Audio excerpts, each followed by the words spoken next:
Hi and welcome to Dreads UK's Ezine. In this month's episode we're going to be talking about Nigeria and how dreadlocks have been seen as a movement of a cult. We're also going to be looking at what's hot this month. We've got a great tip of the month for you, and we're also going to be speaking to our featured artist Jamie from Dreadmonkey. Stay tuned.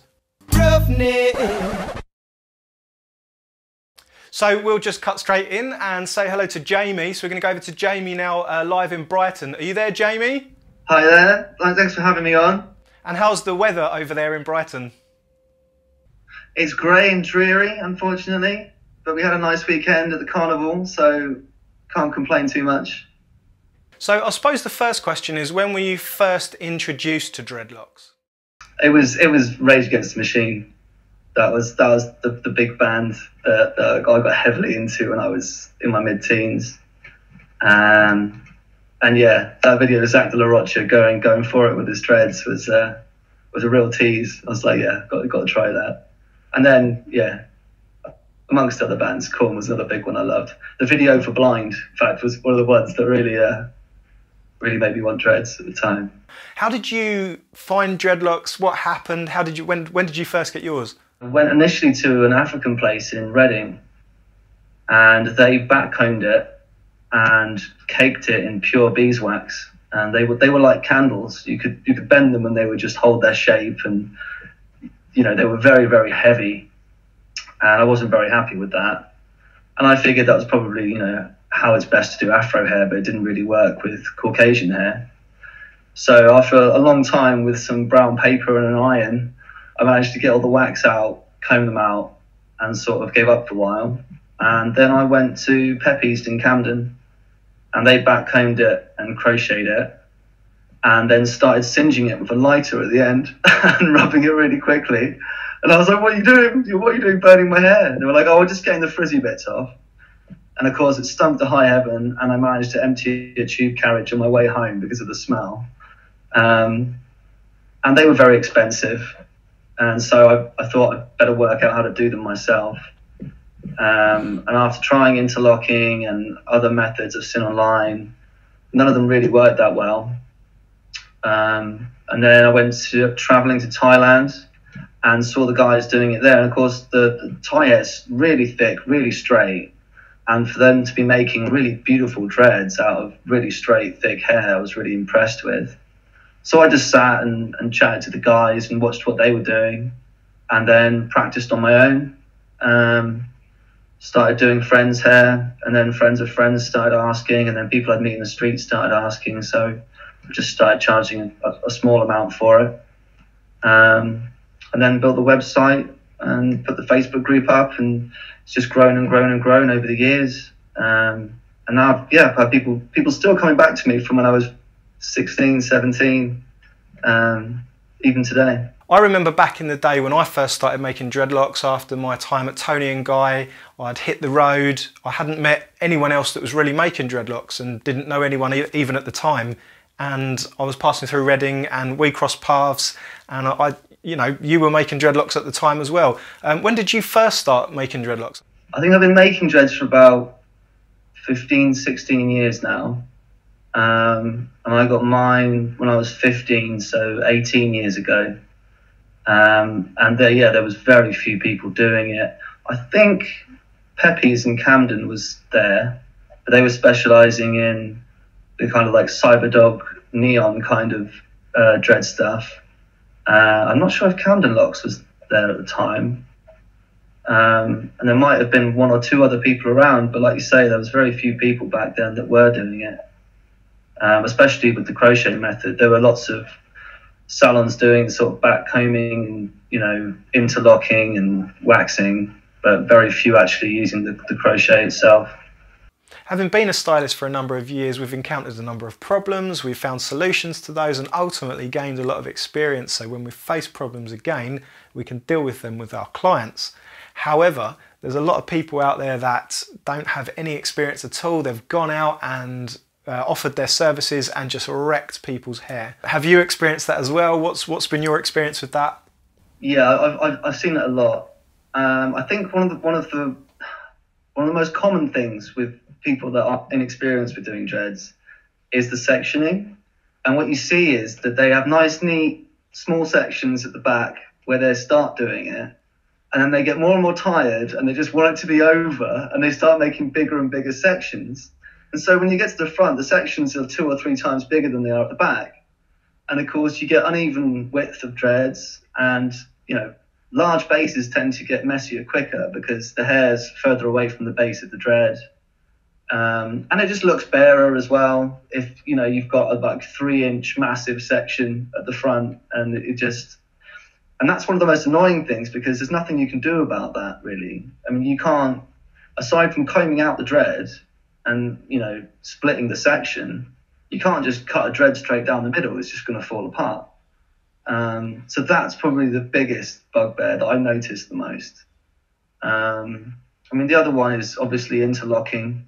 A lot of people still interlock, and in my eyes, that's the worst thing you can do to a dread for a whole list of reasons. It's just a bad thing to do to dreads, really. I get a lot of people saying that some people are very painful. People have been pulling hair out of their scalp, causing extreme pain and bleeding scalp, and that kind of thing is very common. And I'll start people's dreads and they'll be like, "Oh, have you started?" Or they say, "Shouldn't it hurt?" I'm like, "Well, why should it hurt?" Because every time they've had it done before, it's been really painful for them, and they've had to dose up with painkillers and take breaks every 5 minutes. But again, that's the type of technique. So with our online sales and statistics, I often see your name pop up that you're still buying the product, even now after all these years. How long have you been using our products for? Well, I think I've been using it since it came out. I think you sent me one of the first sets, didn't you? And I've always gotten really well with it. I've been recommending it for years and years and years, and I've never had any complaints from anyone about it. It's really good for preparing their hair. I always tell people to use it twice before they come for fresh dreads, and everyone's really surprised how good it is and how much the hair starts knotting up straight away. And most people have no idea about the residue in normal shampoo and conditioner. So I think, it's quite a revelation for some people with that. And I've had tidy up customers who've just been using normal shampoo for years and never realised about that. And I've turned them on to that, and they've noticed really quickly how much it stops it fluffing up as much and settles it in and helps it form quicker. And it's good. It's frothy. It's nice to not have too much to have any scent on it.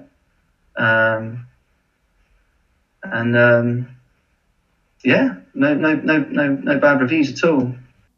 So one thing we often see with a lot of misinformation online is the use of wax, for example. It's a terrible idea, and there's all kinds of information that people get online that's seemingly understandable, but it's just not good, and they end up putting all this stuff on their hair. Too much product as well. I mean, I've never used any product, and people putting lock pepper in, which is just talcum powder, and spraying it with all kinds of things and perming it and chemically treating it and filling it with this wax or the other wax.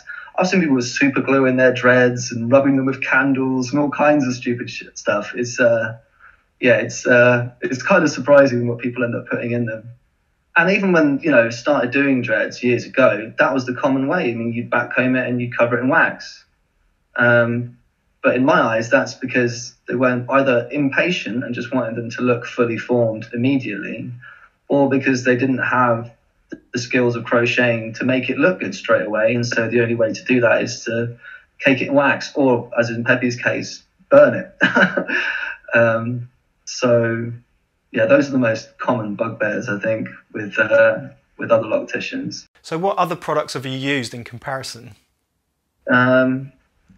Trying to think of what else I've been using. I mean, before that I used to use Naughty Boy shampoo bar, the soap bar.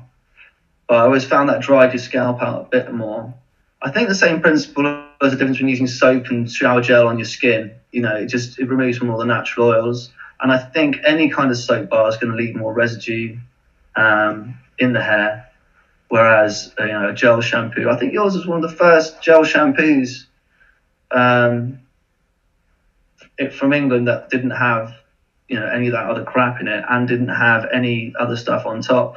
A lot of the other gel ones, the Dolly Locks and other stuff, has got a lot of natural oils and essential oils and things like that in it, and that's lovely for the smell. But I think it can lubricate the hair a bit more and cause it to fluff up and come out a little bit more, whereas the Dreads UK stuff is definitely settles it more and stops it fluffing up as much and has no residue at all, which is amazing. So yeah, all in all, thumbs up. Yeah. So we've been looking at the news this month, and we've seen that in Nigeria at the moment, the police seem to be targeting people with dreadlocks and tattoos, particularly that combination, as they've seen that a lot of these cult groups and these gangs that are going around in Nigeria happen to have dreadlocks and tattoos. It seems that people are being profiled for that basis. What would your take on that be? It's very sad, obviously, that they're, penalising people just for looking like that. But you'd like to think that there's some kind of justice process or some form of evidence-based judicial system that would stop anyone that was innocent who looked like that from being convicted just for looking like that. That would be a very sad state of affairs if that's all it took to have them convicted. But the same goes on all around the world. I mean, dreads have got negative connotations in lots of different cultures and countries. I had a customer today from Cyprus, and he's had dreads the last couple of years since I made them for him. And when he goes back home, they pull him over every time they see him, just because he's got dreads, and search through the whole car. And he was shocked the first time they started doing it over there. And I think it's very common for people in authority to profile people with how they look, sadly. But unfortunately, it's just part and parcel of living in the world and having dreads, and the way certain systems of authority are. Yeah, seems to be the way the world works. Whether positive or negative, we make these assumptions of people, of who they are, based on how they look, and dreadlocks are no different. Which brings us on to your wedding. Obviously, this is this month we're looking at weddings and people getting ready for their weddings, and how do they do dreadlocks with weddings. Talk us about yours. What happened? How did that go? How was it received? Well, very well. I mean, lots of my friends have dreadlocks, and worked in the festival scene for years, and so it was very kind of festival woodland inspired wedding.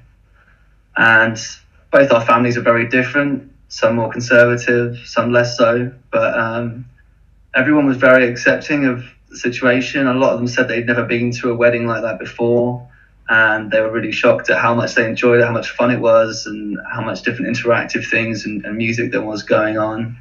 And I think people were pleasantly surprised at the end of it, because they'd never been to a wedding like that before. And it was really nice to share a bit of that sort of festival alt world with the more conservative. I mean, there was CEOs of Lloyd's and other really big businessmen who were wearing flower crowns and dancing in the woods on things. And yeah, it's nice to see everyone let loose and get onto the same level. So yeah, it went really well. So we're running out of time now. Thank you so much for spending time with us. We'll let you get back to your clients. I'm sure you're a very busy man, and we will see you soon. And you, thanks a lot. Take care.